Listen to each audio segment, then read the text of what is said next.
There are 3 books in the Bible known as the wisdom literature: Proverbs, Ecclesiastes, and Job. The first, Proverbs, showed us that God is wise and just. Yeah, we learned that God has ordered the world so that it's fair. The righteous are rewarded, the wicked are punished.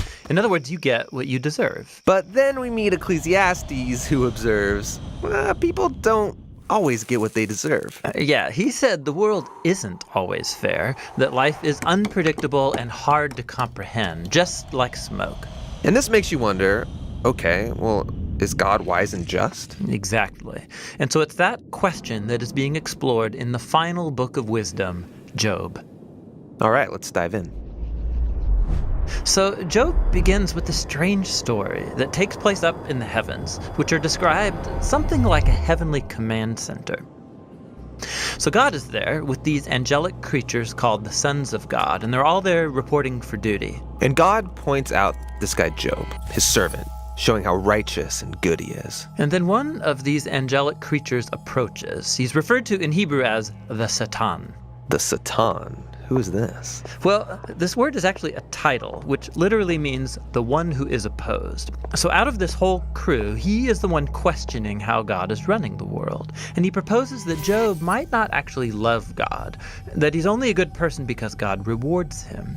If God were to take away all of the good things he gave to Job, then we would see his true colors. So he thinks Job is just working the system? That's exactly right. Maybe he's obeying just to get what he wants. So God agrees to this experiment and allows the Satan to inflict suffering on Job. And Job loses everyone and everything that he cares about. It is devastating.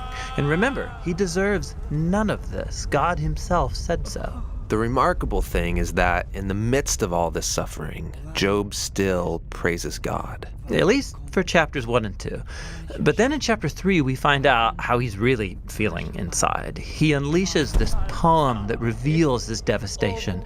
It's a long, elaborate curse on the day that he was born. After this, some of Job's friends come to visit him to offer their help. And all of them are like, Job, you must have done something horribly wrong to deserve this. After all, we know God is just, and we know the world is ordered by God's justice and fairness, so you must be getting what you deserve. And for the next 34 chapters, the friends and Job go back and forth in very dense Hebrew poetry.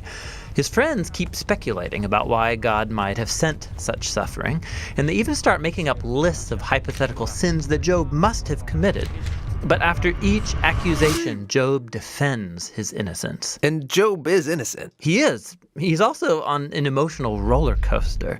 At some moments, he's very confident that God is still wise and just. Yeah, in other moments, he's doubting God's goodness. He even comes to accuse God of being reckless, unfair, and corrupt. So by the end of the dialogues, Job demands that God come and explain himself in person, and God does so. He comes in the form of a great storm cloud. Now, God doesn't give Job a direct answer. He doesn't tell Job about the conversation with the Satan. Yeah, he does something very different. He takes Job on a virtual tour of the universe. He shows Job how grand the world is, and he asks him if he's even capable of running it or understanding it, just for a day. He shows Job how much detail there is in the world, things that we might see every day, but really don't understand at all. But God does. He knows it all intimately. He pays attention to the beauty and operations of the universe in ways that we haven't even imagined and in places that we will never see. Then to conclude, God shows Job 2 wondrous beasts and brags about how great they are. Yeah, they are dangerous. I mean, they would kill you without even thinking about it. And God says they're not evil. They're actually a part of his good world. And then that's it. That's God's whole defense. It's kind of weird. I mean, what was this all about? It seems to be this. From Job's point of view, it looks like God is not just. But God's perspective is infinitely bigger. He's dynamically interacting with a whole universe of complexity when he makes decisions. And this is what God calls his wisdom. So Job asking God to defend himself is actually kind of absurd. He couldn't comprehend this kind of complexity even if he wanted to.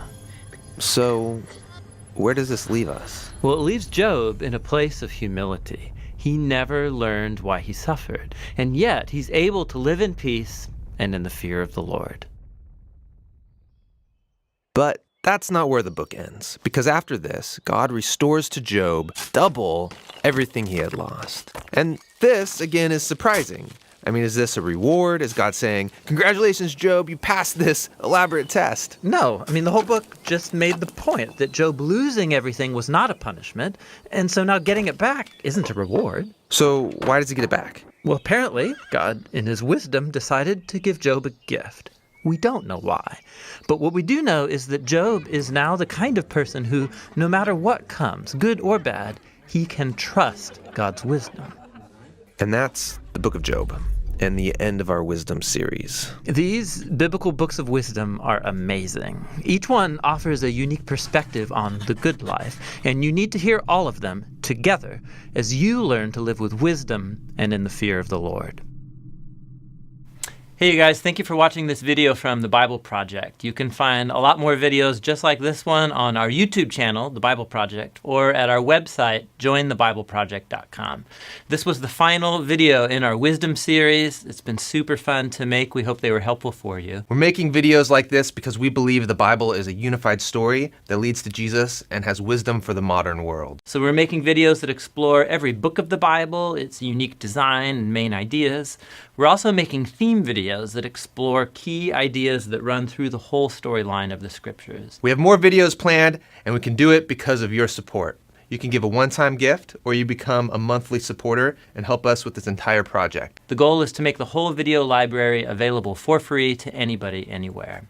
Go to jointhebibleproject.com. You can download a full resolution version of this video, all kinds of other resources. It's there for free for you. Thanks for your support.